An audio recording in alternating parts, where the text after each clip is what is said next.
All right, good afternoon, everybody. I'm First Alert Meteorologist Diane Phillips, and I'm so glad that a lot of you are able to join us here this afternoon. I'm still going to give everybody a couple of minutes to tune in. I know that the push alerts have been sent out on the TV5 First Alert Weather app and the TV5 News app, so I want to give everybody a chance to join us here because we are going to be talking about mosquitoes. We tried to do this on Friday, and my apologies, technology. I'm sure everybody knows it's not always perfect, so I had to, of course, do a little bit of tinkering here behind the scenes, so that's why we weren't able to go live from our desk on Friday, but we are back in business today so we can talk about mosquitoes, and we're also going to talk about some things that have also piqued my interest in the weather world lately.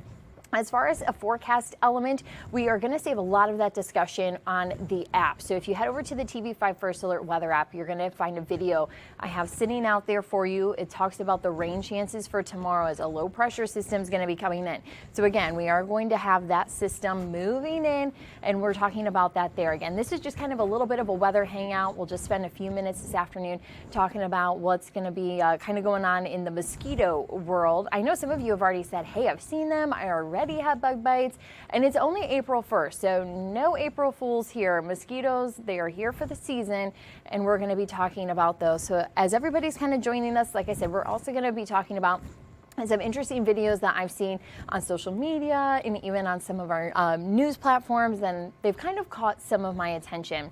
So first things first, how about a little bit of snowfall?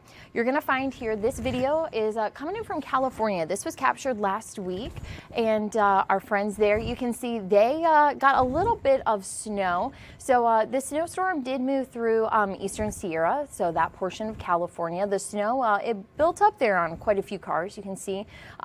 We didn't even have this much of a wintry scene here in Michigan this season, but our friends in California are making up for it. Even some of the snow plows that were out on local roadways, this was Thursday of last week, they were just trying to push that snow aside. And then over the weekend, they got hit with another system. You probably saw that they saw even more snowfall come down on Saturday.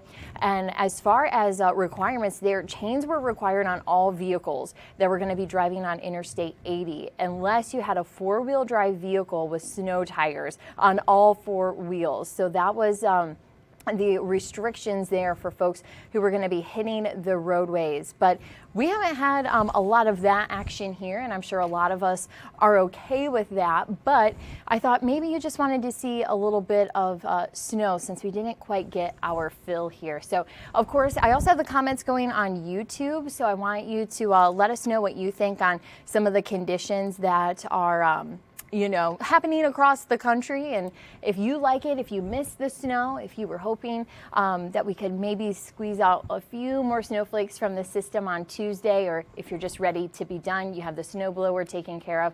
I know First Alert Meteorologist Matthew Mondro, he said he's just going to shovel at this point if we do have anything that stacks up.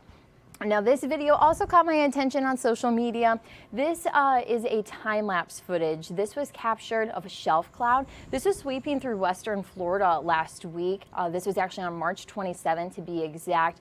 You're going to find Noah Baja. He filmed this footage, and this is of a shelf cloud. So this is really exciting, a shelf cloud. Typically, we see strong winds along this. This is not a wall cloud. This is a shelf cloud. And you can kind of see how it bows out. So typically that's when you have those strong winds that come through, still can bring strong to severe weather within them. And as far as this storm, actually the National Weather Service did have to issue a severe thunderstorm warning for gusty winds and hail. That was possible again last week on Wednesday, but still some cool video to see here. Of course, our severe weather season, we've already seen that the tornado at the end of February in Grand Blanc. So of course, we're going to be keeping an eye on any stronger storms as they start to approach, but we just won't have that coming here on this Tuesday system. We will be finding, of course, the weather is going to be dreary, it's going to be wet, but it's not going to be anything that should be too impactful. That's why we were able to hold off on needing to issue that first alert weather day. Now, the final video that I'm going to share with everybody, this is kind of a fun one and even a little bit of a bucket list item for me, is to go to the Cherry Blossom Festival there in Washington, D.C. So here are some of the blooms. Of course, they were active a couple weeks ago, but I just cannot get enough of the videos that come through there, just the pictures that were taken. Of course, you can see a lot of tourists head there to, of course, get their pictures taken in. It's always kind of a sign of spring for me when we start to see this come down here through the news, and of course a lot of people love to go and see it. Maybe you've even heard about Stumpy, the tree that didn't grow all that well, so that Stumpy is going to be cut down, of course, after this cherry blossom season, but still it's always very beautiful to see again. If you haven't seen it in person, I have not seen it in person. I think a road trip would definitely be someplace that we want to go. Of course, we have found that the blooms are occurring a little bit earlier. We're starting to see them into later or mid to late March. So just keep in mind, kind of watch. I know their social media pages, they provide some pretty good updates there on what you can expect. So always an interesting sight to see. I can't wait for us to start to see those blooms here. Of course, we've had some buds. They haven't quite opened, but we did see our trees. They were starting to bud. So that is really cool that we already have a little bit of that because it was so mild, yet it seems like here at the end of March, it just cooled right on out. And now we're waiting. But at least it's April. We really start to turn the corner, and kind of a heads up, a little preview. I really think this weekend and into next week is going to really allow us to turn that corner and kind of get into spring and get our feet settled on the ground there. So I'm excited to see that one come through for a lot of us. That's going to be always nice to get those bright limes, those bright purples, those greens. It's always just a beautiful time of year. Now, a lot of us have been, well, maybe outside a little bit. If you've been in some of those shaded areas, you probably have noticed if you've rolled up the sleeves on these nice days to kind of clean up your yard or just do a little bit of tidying up, mosquitoes are out there. I know I even had a friend text and they said, I already have mosquito bites, and it was only March when they had those. So we have found early on in March that the mosquitoes are here. And because of that, I thought, oh, it's a little bit early. I know I'm not in the mindset, and I know that you probably aren't in the mindset either for those bugs. So I thought, all right, I know who to ask. The Saginaw County Mosquito Abatement Commission, they are a great team, of course, keeping an eye to conditions. So I'm going to share with you what we saw, and of course, make sure that you are ready for the mosquito season.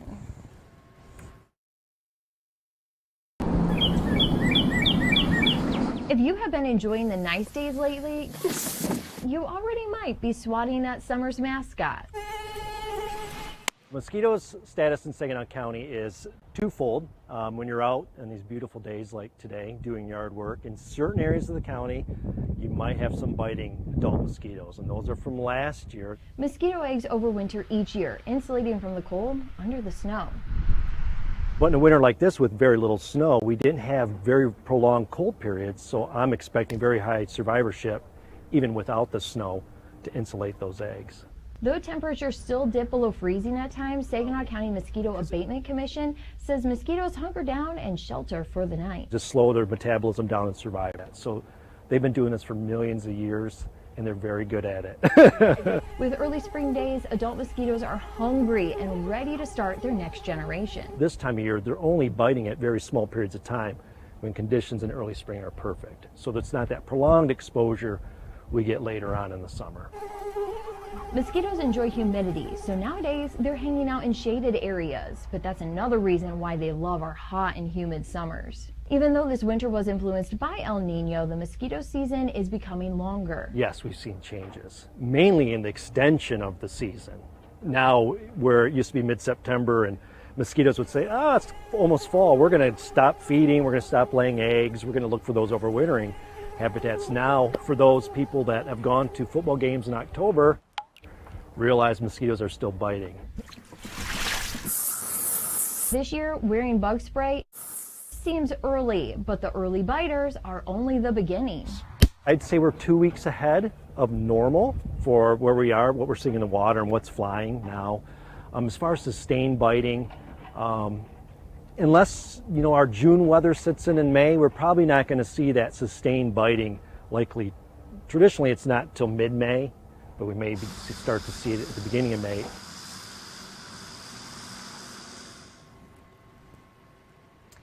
Of course, those mosquitoes are definitely going to be a problem continuing on into the season, but I found that it was just so interesting on how the mosquitoes have already emerged because of the warmer air that arrived pretty early here in February and March, but also that though we've had some cold nights into the upper 20s and even right around the freezing mark, like he said, the mosquitoes are really good at it. They've been doing it now for a million years, kind of just hunkering down, slowing down their metabolism and waiting for the warmer weather to come. So now that they're here, they're going to continue. I found that it was very interesting that these mosquitoes are left over from last year, that their eggs kind of overwinter and that they just hang out until it becomes warmer and they're able to emerge. Of course, when we start to get a little more water here, that's going to be something that then those newer populations start to develop, and then you have multiple generations. So that's where they're really going to be working here during the month of April to kind of continue keeping track of not only the population, but then also controlling it as well. Because now that we are into the new month, they are going to start treatments as far as aerial with the planes. And also, of course, then they'll have the trucks that you see out, those big yellow trucks. You can't miss them through town.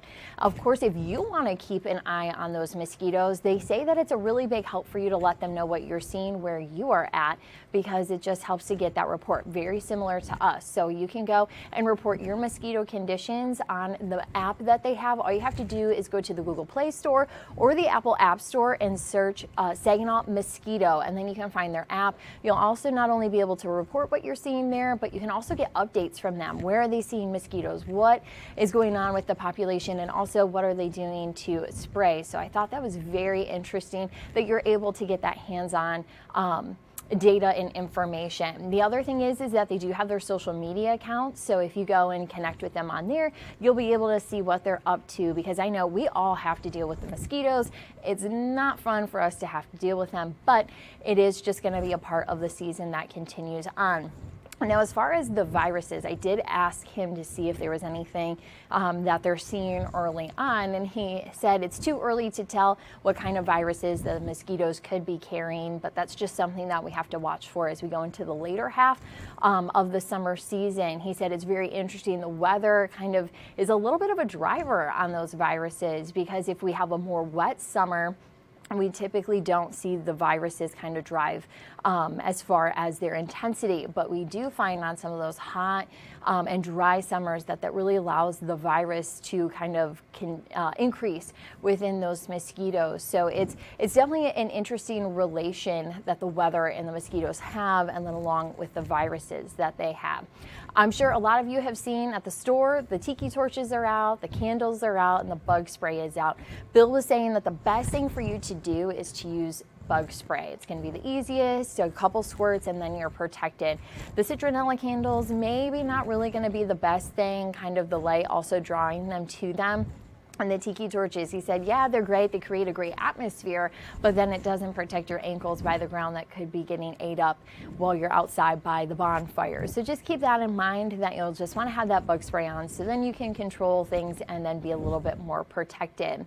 Of course, the mosquitoes are just going to continue to build. Of course, if we can get a little more rainfall, the commission was saying that they actually hope for a little more rain, because they want to have more of that population to have emerged by the time they start that the aerial treatment, so that allows them to control so much more of the population. So considering our conditions here lately have been on the drier side, they are hoping for a little bit more rain, which seems a little bit odd. It kind of tripped me up too in the thought process, but they are hoping for a little bit of water. Now, if you have any questions, of course, feel free. I'm keeping an eye to the questions on YouTube and also on our Facebook. So in the comments there, so I'm going to kind of hop over there and see if there's any chatter of what people are wondering on mosquitoes, or if you've seen any of the mosquitoes or those bug bites. I know I have thankfully not had too many, but I know I've also been kind of layering up, because things have been a little bit on the cooler side for than what I prefer. But I know once the weather starts to turn, things are really going to pick up here soon for us. So we'll be watching, of course, to see those mosquitoes and the updates on that. And of course, I'm hoping to be able to connect with them and we can get another check later on into the season. They're also going to be doing their tire drive. So if you have anything in your yard already that's able to collect water, whether that's tires, the bird baths, those buckets, just keep in mind that those are still going to be the same troublesome spots. But if you do have some normal vehicle passenger tires, you can drop those off at the Mosquito Abatement Commission office.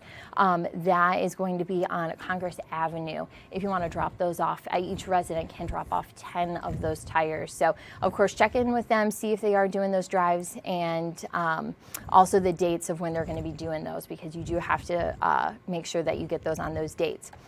Now it looks like everything's pretty quiet on the questions here. So again, you can also, if you want to see this, our mosquito story again, it's going to be airing once again at 4 o'clock. I'm going to be sharing that with more of you because I know 2 o'clock, some of us are a little bit busy with work and some of us are on spring break, others are back to school. But we are going to continue on to have updates, even coming up on Friday. Set your alarms for 2 o'clock on this Friday. We are going to be talking about the Great American Eclipse. This is going to be the solar eclipse that's going to be actually be a week from today. You can find some of the timings on our website, WNEM.com. Let's see if I can pull that up here, because myself and Kyle Gillette, we were looking at some of the times here locally, and so we created an article for everybody to make sure you know what time those are going to be coming out here. So let's see. Yes, so here's some of the times for the eclipse, and you can see that we are going to have around 2 o'clock-ish is when that's going to start, and that maximum is going to be around 3:15, and then it will end around 4:30. So we will go into more detail, but again, you can grab this on our website, WNEM.com. We have that resource for you there. We also are going to be airing some of the times as we go throughout this week. Again, the total solar eclipse is a week from today, so we're very excited for that. Watching the forecast closely, actually Monday will show up as our 7th day on your First Alert 7-day forecast, so we're going to be watching that one closely. Hopefully we can keep it dry, and hopefully we can clear out those skies. But again, Friday, 2 p.m. is when your First Alert weather team is going to be putting together an eclipse special that we want to make sure that you have all the information that you need.